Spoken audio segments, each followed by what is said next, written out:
नमस्कार, आदाब। आप देख रहे हैं करंट खबर। भागलपुर से राष्ट्रीय शिक्षा दिवस पर विशेष चर्चा। देखें इकरामुल हक की खास रिपोर्ट।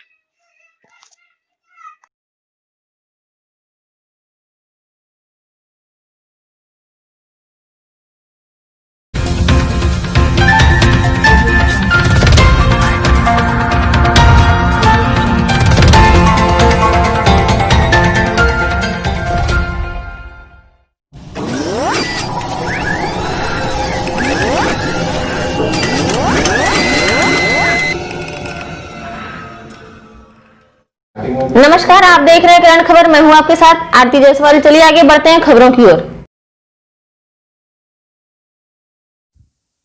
नमस्कार, मेरा नाम इकरामुल हक है और आज मैं एक ऐसे विषय पर चर्चा करने के लिए एक शख्स को मैं लाया हूं जो कि इस पर प्रकाश डालेंगे और उस पर बहुत सारी चीज़ों पर चर्चा भी करेंगे। आज हम लोग इस बात को सभी जानते हैं कि 11 नवंबर को राष्ट्रीय शिक्षा दिवस के रूप में हम लोग मनाते हैं और जो आज़ादी के बाद जो पहले शिक्षा मंत्री अब्दुल मोहिउद्दीन अबुल कलाम आज़ाद साहब, जिनका पूरा नाम था, जो भारत में पहले शिक्षा मंत्री के तौर पर उन्होंने पद ग्रहण किया, उसके बाद से जो उर्दू के क्षेत्र में और फिर अलग अलग इंस्टीट्यूशन में जो अपना योगदान दिया, उसके लिए उसे 1992 में भारत रत्न से मरणोपरांत भारत रत्न भी दिया गया। और वो उसके विषय में ये भी कहा जाता है कि वो विदेशी मूल के यानी कि विदेश में पैदा हुए एक ऐसे स्वतंत्रता सेनानी थे जो कि भारत के लिए 1924 में जेल भी गए और आज़ादी की लड़ाई में एक अहम योगदान उन्होंने दिया। हालांकि इसके विषय में कहा जाता है कि 11 नवंबर 1888 को इसकी पैदाइश सऊदी अरब के मक्का में हुई थी और ये लगभग 1902 ईस्वी में भारत की सरजमी पर आ गए थे। हालांकि इसके विषय में बहुत सारी मिथकें हैं, बहुत सारी कहानियां भी कही जाती है। पिछले दिनों पुष्पेंद्र कुलश्रेष्ठ, जो कि बीबीसी के पूर्व संवाददाता थे, और उन्होंने जो एक किताबें लिखी थी मौलाना अबुल कलाम आज़ाद, जो भारत के पहले शिक्षा मंत्री थे, इंडिया विंस फाइटर, तो उसके विषय में उन्होंने ये कहा था कि इसमें जो बाकी लिखी हुई चीज़ें थे वो 30 साल मरने के बाद उसमें जोड़ा जाए। और मौलाना अबुल कलाम आज़ाद को हम ऐसे भी पहचानते हैं कि 1940 से लेकर के 1946 तक वो लगातार कांग्रेस के पद पर, प्रेसिडेंट के पद पर रहे, कांग्रेस अध्यक्ष रहे भारत में। और उनके जो पिताजी थे वो खान का संचालन करते थे, बहुत ही पीरी मुरीदी पर विश्वास करते थे। और मौलाना अबुल कलाम आज़ाद के विषय में ये भी कहा जाता है कि वो हमेशा से जो एक फ़िरका परस्ती की विसंगतियाँ होती है भारतीय समाज में, उसको वो हमेशा से उनसे दूर रहते थे और उनसे गुरेज करते थे। इस विषय पर हमारे साथ आज कमर साहब हैं, जो कि खुद भागलपुर तिलका मांझी विश्वविद्यालय से इन्होंने पीजी की डिग्री ली है और उर्दू की क्या व्यवस्थाएं हैं उस पर हम चर्चा करेंगे कमर साहब से कि जो वर्तमान जो मुस्लिम युवाओं में जो उर्दू को लेकर के सोच है, या फिर जो भारत सरकार की तरफ से अलग अलग जो उर्दू को लेकर के, या फिर बिहार सरकार की तरफ से उर्दू को लेकर के जो एक मुहिम चलाई जाती है या फिर जो व्यवस्थाएं की जाती है, वो कहाँ तक सार्थक है, और अबुल कलाम आज़ाद की क्या योगदान रही थी उर्दू को लेकर के और फिर शिक्षा को लेकर के। कमर साहब। मौलाना अबुल कलाम आज़ाद हिंदुस्तान के ऐसी हस्ती थी जिन्होंने कम उम्री से ही अरबी, फारसी, उर्दू और अंग्रेज़ी पर उबूर हासिल की थी। और आगे चलकर उन्होंने सहाफ़त की दुनिया में जब कदम रखा तो 2 अखबारात इनके बहुत ही मशहूर हैं, अल हिलाल और अल बिलाग। ये दोनों अखबारात उस वक्त निकाला जब हिंदुस्तान में जंग आज़ादी की लड़ाई चल रही थी और इससे जो है जितने भी मुजाहिदे आज़ादी थे, इसके लिए उन्होंने उस पर आर्टिकल इसमें शाये हुआ करती थी ताकि लोगों को एक ऊर्जा मिले और आज़ादी की लड़ाई लड़ी जा सके और यहाँ फिरंगियों का दांत खट्टे किए जा सके। आज जो उर्दू की हालत है, उर्दू की हालत हिंदुस्तान में अच्छी है, लेकिन इसमें है कि इसके वसाइल की कमी के वजह से जो रोज़गार इसमें नहीं है, रोज़गार की वजह से जो उर्दू नोइंग दूसरी जानिब भाग जाते हैं, दूसरी जानिब जा रहे हैं, जिसकी वजह से उर्दू को इतनी पजीराई नहीं मिल रही है। लेकिन उर्दू में जो तवज्जो दी गई है वो बिहार में सबसे ज़्यादा अहमियत उर्दू को बिहार में है। यहाँ सेकंड लैंग्वेज की हैसियत इसको हासिल है। जी कंवर साहब, मैं आपको बीच में रोकना चाहूँगा, चूंकि आपने बिहार की बातें कही, तो नीतीश कुमार ने पहले टेन्योर में, अपने पहला जो सेशन था उनका, तो यहाँ पर मौलाना अबुल कलाम आज़ाद को बल्कि उन्होंने इम्पोर्टेंस देते हुए बिहार में एक उनके ही मतलब तर्ज पर शिक्षा दिवस भी मनाने की घोषणा की गई थी। लेकिन हम ये भी देखते हैं कि बिहार में जो कॉलेजेस हैं, जो इंस्टीट्यूशंस हैं, जो सरकारी मतलब जो भी मतलब इंस्टीट्यूशन है, वहाँ पर मौलाना अबुल कलाम आज़ाद की तस्वीरें नहीं है। ये क्या चिंता की बात नहीं है? ये बहुत फिक्र का मौजू है कि मौलाना अबुल कलाम आज़ाद को वो हैसियत नहीं दी गई जो हैसियत और लीडरान को है, दानिशबरान को है, एजुकेशनिस्ट को है, वो मौलाना आज़ाद को नहीं दी गई।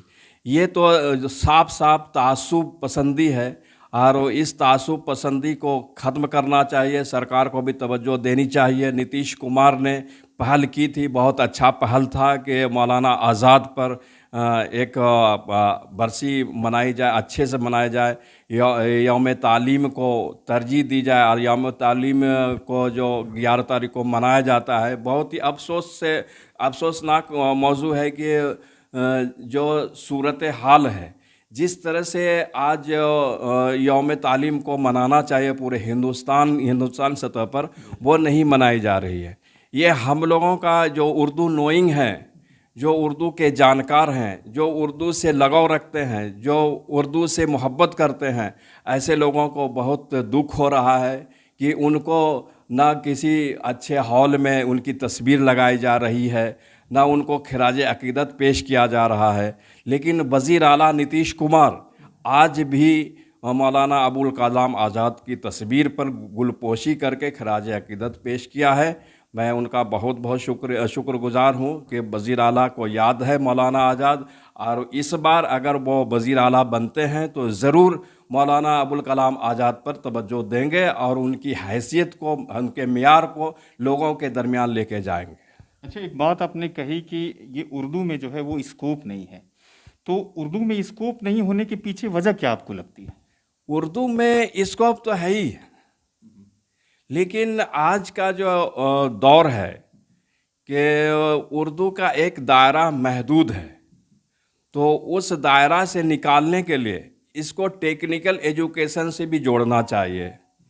जैसे कि कंप्यूटर के से जोड़ना चाहिए, जैसे कि भाषा और सब भाषा को तरजीह दी जाती है, वैसे ही देना चाहिए। जैसे कि मान लेते एक संस्कृत को भी एक जगह रखा है, लेकिन उर्दू को जो है और पर्शियन को तो खैर ख़त्म ही कर दिया है तासुब के तहत, लेकिन उर्दू के साथ भी तासुब बरती जा रही है।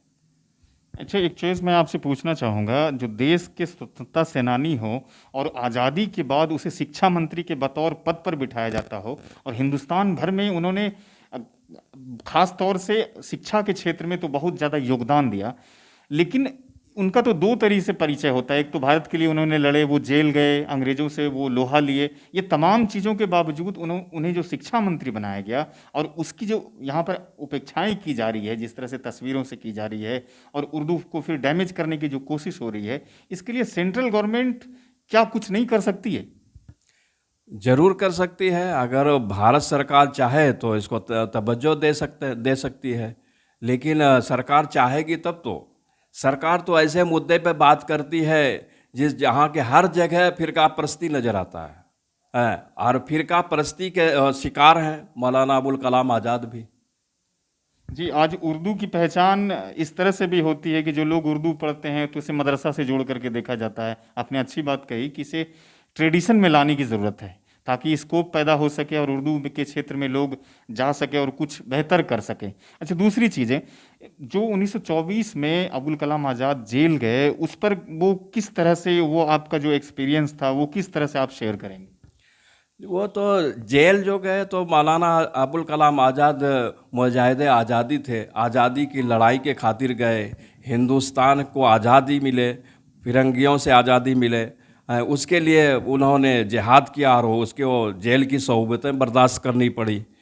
इसको तो लेके भारत सरकार को आगे आना चाहिए कि जो जंगे मुजाहिद आज़ादी हैं उनको तरजीह नहीं दी जा रही है। बहुत अफसोस की बात है कि ये यूजीसी के फाउंडर भी हैं, यूजीसी को इन्होंने ही बनाया, और यूजीसी को बनाया। और आज देखिए कि यूजीसी में के हॉल में या सीनेट हॉल में यूनिवर्सिटी के या सिंडिकेट हॉल में इनकी तस्वीर नहीं लगी हुई। यह बहुत अफसोसनाक मौजू है। अच्छा, एक और भी चीज़ें मैं आपसे जानना चाहूँगा कि जवाहरलाल नेहरू जो थे, जो देश के पहले प्रधानमंत्री हुए आज़ाद भारत के बाद, उनसे इसकी बहुत मित्रता थी, प्रगाढ़ मित्रता थी। और हाल के दिनों में जिस तरह से जवाहरलाल नेहरू को भी बदनाम करने की एक साजिश रखी गई, जो केंद्र में बैठी सरकारें थी या फिर संघ के जो लोग थे, ये तमाम लोग कहीं ना कहीं एक तरह से ये नैरेटिव सेट करने की बात हो रही है कि जो पहले फ्रीडम फाइटर रहे हैं, जो सेक्युलर मिजाज के थे, उन सबका इंडिया से नामो निशान मिटा दिया जाए, किसी तरह का कोई सिंबल ना छूटे। क्या आपको इस तरह की बातें लगती है? ऐसा तो लग रहा है, इस सरकार में तो ऐसा लग रहा है कि जितने भी मुसलमान हैं, बड़े बड़े दिग्गज जिसने बड़ा बड़ा काम किया है, उनको सफ़ेद हस्ती से मिटाया जा रहा है। ये मौलाना अबुल कलाम आज़ाद के भी साथ हो रहा है। ऐसी हस्ती को जो जवाहरलाल के समकक्ष थे, और जवाहरलाल इनकी बात को मानते थे। जवाहरलाल बहुत बड़ी शख्सियत मानते थे, बहुत बड़े दानिशवर थे। वो देश के खातिर लड़ते भी थे और देश को एक नई समत देने के लिए हमेशा तत्पर रहते थे। तो जी, ये कमर साहब थे जिन्होंने कि तिलका मांझी विश्वविद्यालय से पीजी की डिग्री ली है उर्दू में, और इनके पास एक अच्छा खासा ज्ञान था उर्दू के विषय में। तो ये चर्चा कर रहे थे देश के पहले शिक्षा मंत्री अबुल कलाम आज़ाद के विषय में। आगे ही ऐसे वीडियो देखने के लिए हमारे चैनल को सब्सक्राइब कीजिए, शेयर कीजिए और लाइक कीजिए। Thank you.